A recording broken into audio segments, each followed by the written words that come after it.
Pelayanan erat kaitannya dengan pemberian jasa kepada orang lain.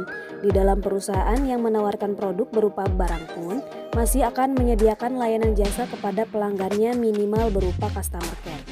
Dalam kehidupan sehari-hari, dapat dengan mudah kita temukan layanan-layanan berupa jasa.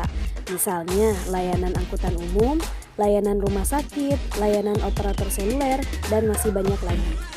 Menurut Kotler, pelayanan dapat didefinisikan sebagai rangkaian aktivitas atau hasil dari proses yang ditawarkan sebuah lembaga kepada pihak lain dan biasanya adalah hal yang tidak kasat mata dan tidak dapat dimiliki. Pelayanan juga dapat didefinisikan sebagai proses kegiatan individu, kelompok, maupun organisasi dalam memenuhi kebutuhan pelanggan. Proses pemenuhan kebutuhan ini tentunya dapat dilakukan baik secara langsung maupun tidak langsung. Dalam proses inilah yang menentukan puas atau tidaknya pelanggan terhadap pelayanan yang diberikan. Tidak bisa dipungkiri bahwa semua orang tentunya menginginkan pelayanan yang terbaik. Pelayanan prima atau dalam bahasa Inggris disebut excellent service merupakan proses melayani kebutuhan pelanggan dengan sebaik mungkin. Untuk memberikan pelayanan prima, tentunya ada hal-hal yang harus diperhatikan dalam berinteraksi dengan pelanggan. Dalam persaingan bisnis jasa, strategi pelayanan melalui pemberian layanan prima sangat penting untuk menumbuhkan kesan baik atau kesan yang positif dari para halayak. Terdapat 6 hal pokok dalam konsep excellent service yang perlu diperhatikan, yaitu A. Kemampuan, B. Sikap, C. Penampilan, D. Perhatian, E. Tindakan, dan F. Tanggung jawab. Kemampuan merupakan integrasi dari pemahaman dan juga keterampilan tertentu yang mutlak diperlukan dalam memberikan pelayanan.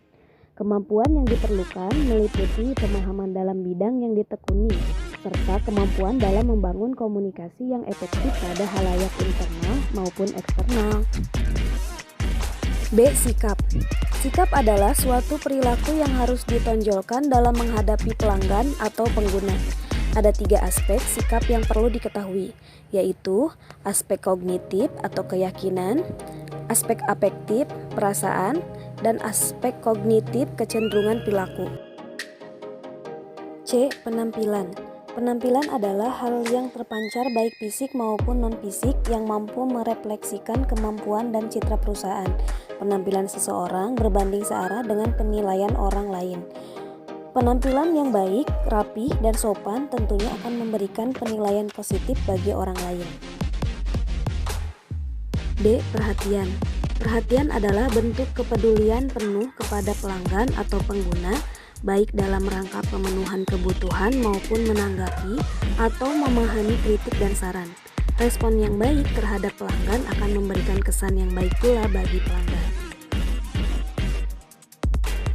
Tindakan merupakan sebuah aktivitas pelayanan yang nyata yang diberikan kepada pelanggan. Tindakan juga bisa diartikan sebagai perbuatan yang dimaksud untuk mencapai hasil tertentu. Yang terakhir, tanggung jawab. Tanggung jawab adalah sebuah sikap keterpihakan kepada pelanggan sebagai bentuk tanggung jawab untuk meminimalisasi kerugian atau ketidakpuasan pelanggan. Maka dari itu, keenam hal tersebut sebaiknya dimiliki oleh penyedia layanan jasa agar terjadi hubungan positif antara penyedia layanan dan juga pengguna atau pelanggan. Demikian video pembelajaran kali ini, semoga bermanfaat.